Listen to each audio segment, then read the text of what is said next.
Gujarat ATS અને Indian coast ગાર્ડના સંયુક્ત ઓપરેશનને ભારે સફળતા મળી છે। ગુજરાત એટીએસ અને ઇન્ડિયન કોસ્ટ ગાર્ડના સંયુક્ત ઓપરેશનને પોરબંદર નજીક દરિયામાંથી 200 કિલો ડ્રગ્સ ઝડપી લેવાયું છે અને 2 લોકોની ધરપકડ કરાઈ છે, જેઓ ઈરાનીઓ હોવાનું જાણવા મળ્યું છે। પૂછપરછ દરમિયાન મળેલ માહિતી મુજબ પંજાબમાં આ ડિલિવરી લેવાની હતી અને ઈરાનનો હાજી નામનો વ્યક્તિ ડ્રગ્સ સપ્લાય કરવાનો હતો। પોરબંદર નજીક દરિયામાં આશરે 8 થી 10 કલાક દરિયામાં વોચ ગોઠવવામાં આવી હતી અને કોસ્ટ ગાર્ડ દ્વારા પીછો કરી 140 માઇલ દૂર આ સ્પીડ બોટને ઝડપી પાડી હતી। ધરપકડ થનાર અબ્દુલ મજીદ અને અબ્દુલ સત્તાર આ ડ્રગ્સ લઈને આવ્યા હતા અને ગુજરાત થઈ પંજાબ ડ્રગ્સ મોકલવાનું હતું। આરોપીઓ પાસેથી મોબાઈલ ફોન અને શંકાસ્પદ કેમિકલ પણ મળ્યું છે। આ બાબતે સુમિત જોશી ડીઆઈજી એટીએસ દ્વારા વિસ્તૃત માહિતી આપવામાં આવી હતી।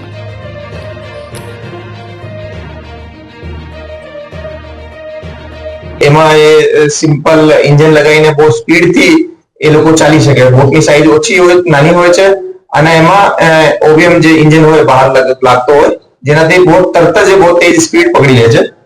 એના પાસેથી જ્યારે એની ચેકિંગ કરવામાં આવેલી તો 203 પેકેટ મળ્યા છે। 203 પેકેટમાં જે કેમિકલ છે એક વ્હાઇટ કલરનો પાવડર જેવું છે, જેના હાલમાં જસ્ટ બોટ અમારી જેટી ઉપર આવી છે, એનો એનાલિસિસ ચાલુ છે। એફએસએલ ત્યાં પહોંચી ગઈ છે। પ્રાઇમા ફેસી જે છે કે જે આપણો હિરોઈનનો જે ટ્રેડિશનલ જે ડ્રગ કિટ છે એની અંદર એ કેમિકલ ડિટેક્ટ નથી થઈ રહ્યો, તો એના આગળ જે એફએસએલ માં મોકલવાની કામગીરી ચાલુ છે અને એના વિરુદ્ધમાં બંને વિરુદ્ધમાં એફઆઈઆર લેવાની કામગીરી ચાલુ છે।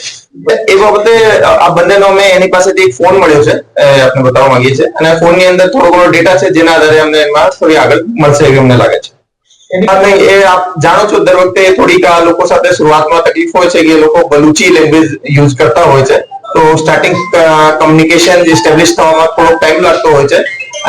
એ લોકોએ જે રીતે સ્પીડ બોટમાં અહીંયા સુધી આવ્યા છે તો એ વધારે ડેરિંગ કહેવાય, કારણ કે નાની બોટમાં 2 લોકો જ એટલી દૂર આવવાના એ થોડો રેર હોય છે, તો એ લોકોની હિસ્ટ્રી હશે એવું મારો પ્રાથમિક રીતે માનવાનું છે।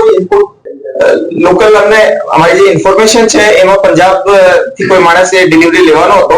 આ જે ડિલિવરી છે એના માટે અમારે પંજાબના થોડા ઘણા જે શંકાસ્પદ લોકો છે એની ચેકિંગ પણ ચાલુ છે, પરંતુ આપ જાણો છો કે નાર્કોટિક્સના કેसेस હોય એવા કોઈ પણ કેसेस હોય એમાં પોઝિશન અને એવિડન્સ પણ ઇમ્પોર્ટન્ટ હોય છે, તો એના પર અમે કામગીરી કરશું અને ફોલોઅપ ક્યાંય હશે તો આપને આપીશું। લગભગ પરમ દિવસે રાત્રે અહીંયાથી ટીમ્સ રવાના થઈ હતી અને લગભગ 140 માઇલ લગભગ કોસ્ટગાર્ડથી શિપથી એ લોકો ગયા હતા। ત્યાં લગભગ 8-10 કલાકની વોચ પછી આ લોકોને આ બોટ જોવા મળી હતી અને મળી પકડ્યા હતા। ઇન્ફોર્મેશન જે છે અને પ્રાથમિક રીતે જે બોટની બનાવટ વગેરે પણ જે છે નાની, એ બધું જોતા એ લોકો ઈરાનથી ડાયરેક્ટ જ અહીંયા આવે છે અને આપણે જોશો તો મેપ ઉપર જે કોનાર્ક જે ચાબહાર જે છે એ ઈરાનના એકદમ લગભગ ઈસ્ટર્ન પાર્ટમાં આવે છે, પાકિસ્તાનથી અડીને છે, તો એમ ડિસ્ટન્સ અગર બંદર અબ્બાસ વગેરેથી આપણે કમ્પેર કરીએ તો એ ઇન્ડિયાથી નજદીક થાય છે। બહુ પ્રકાશપદ કેમિકલ મળ્યો છે, એના સિવાય હું કીધા આપણે કે એને જે ખાવા પીવાની વસ્તુઓ થોડી ઘણી અને થોડા એક મોબાઈલ ફોન, આ બેસિક જરૂરિયાત વાળી વસ્તુઓ એમાં પાસેથી અમને મળી આવી। વ્યવસ્થા કરી એક વસ્તુ આપણે સમજીએ કે જે મોટી બોટ હોય છે એના અંદર એ લોકો મોટી લાંબા સમય સુધીની ફિશિંગ કરતા હોય છે, તો એમાં આમ લોકોની વધારે વ્યવસ્થા હોય છે। નાની બોટમાં માણસોને બેસવાની, માલ મૂકવાની કેપેસિટી થોડી ઓછી હોય છે, પછી તેલ પણ સ્પીડથી ચાલતી હોય તો એના માટે થોડો એક્સ્ટ્રા ડીઝલ પણ રાખવાનો હોય છે અને એ લોકોને બહુ લાંબી જરૂર નહીં પડે। ફરી અગર ચાબહાર પર જઈએ તો 25-30 માઇલ નોટિકલ માઇલ પર આવરની સ્પીડથી પરત જઈ શકે, પરંતુ એ લોકો 3-4 દિવસની એટલીસ્ટ આની પાસે ડીઝલ અને વ્યવસ્થા આપણી પાસે સ્પીડ બોટના જે કેसेस છે 2 વખતે મારા ખ્યાલ ઉપર મને જેટલો ખ્યાલ છે લાસ્ટ 4-1 વર્ષમાં જોવા મળ્યા છે। એમાં એક વખતે આપણે આજ પોરબંદર ઓફ કોસ્ટ થી કેસ કર્યો હતો જેમાં લગભગ 60-61 કિલો આપણે મુદ્દામાલ પકડ્યા હતા અને એમાં 6 લોકો આવ્યા હતા। એ પણ એક સ્પીડ બોટ હતી, પણ એની સાઈઝ થોડીક એનાથી વધારે હતી।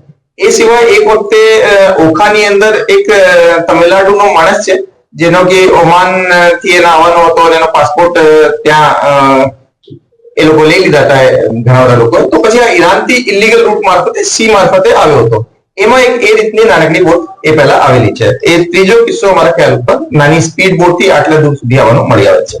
આ જે વસ્તુ છે બેસિકલી આ જે નાર્કો સ્મગલર્સ છે એ બધાની નવી એક એમઓ પણ બનાવવા માટેનું એક એક્ઝામ્પલ છે કે એ લોકોએ મોટી સ્પીડમાં જનરલી કોસ્ટગાર્ડ આપની ચેસ કરતી હોય તો એમાં થોડી એને બચવાની શક્યતા વધારે હોય છે સ્પીડ બોટમાં।